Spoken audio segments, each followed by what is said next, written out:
1996ರಿಂದ ಇಲ್ಲಿಯವರೆಗೂ 9 ಜನ ದಕ್ಷ ಕುಲಪತಿಗಳು ಮಾರ್ಗದರ್ಶನ ಮಾಡಿದ್ದಾರೆ.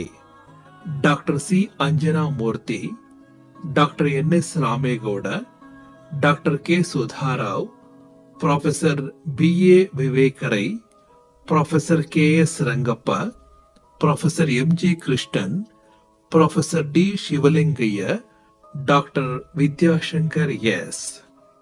ಪ್ರಸ್ತುತ ಪ್ರೊಫೆಸರ್ ಶರಣಪ್ಪ ಬಿ ಹಲಸೆ ಅವರ ಮಾರ್ಗದರ್ಶನದಲ್ಲಿ ಕರ್ನಾಟಕ ರಾಜ್ಯ ಮುಕ್ತ ವಿಶ್ವವಿದ್ಯಾನಿಲಯದ ಕಾರ್ಯಚಟುವಟಿಕೆಗಳು ಯಶಸ್ಸಿನತ್ತ ಸಾಗುತ್ತಿದೆ.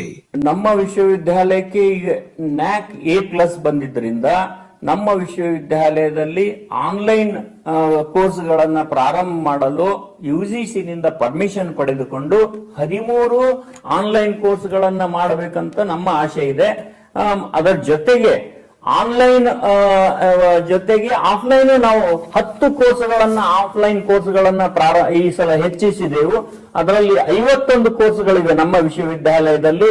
ಡಿಪ್ಲೊಮಾ ಮತ್ತು ಸರ್ಟಿಫಿಕೇಟ್ ಕೋರ್ಸ್ಗಳು ಹಿಡಿದ್ರೆ 64 ಕೋರ್ಸ್ಗಳಾಗ್ತದೆ.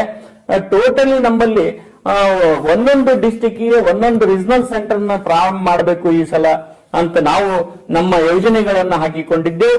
ಪ್ರತಿಯೊಂದು ಡಿಸಿಗೆ ಲೆಟರ್ ಬರೆದು ಒಂದು ಡಿಸ್ಟಿಕ್ ನಲ್ಲಿ ಮಿನಿಮಮ್ 5 ಎಕರೆ ಲ್ಯಾಂಡ್ ಅನ್ನ ಕೊಡಬೇಕು ನಮ್ಮ ವಿಶ್ವವಿದ್ಯಾಲಯಕ್ಕೆ. ಅದು ಆ ಭಾಗದ ವಿದ್ಯಾರ್ಥಿಗಳಿಗೆ ಅನುಕೂಲ ಆಗ್ತದೆ ಅಂತ ಹೇಳಿ ಒಂದು ಎಲ್ಲಾ ಡಿಸಿಗಳಿಗೆ ಪತ್ರವನ್ನು ಬರೆದಿದ್ದೆವು.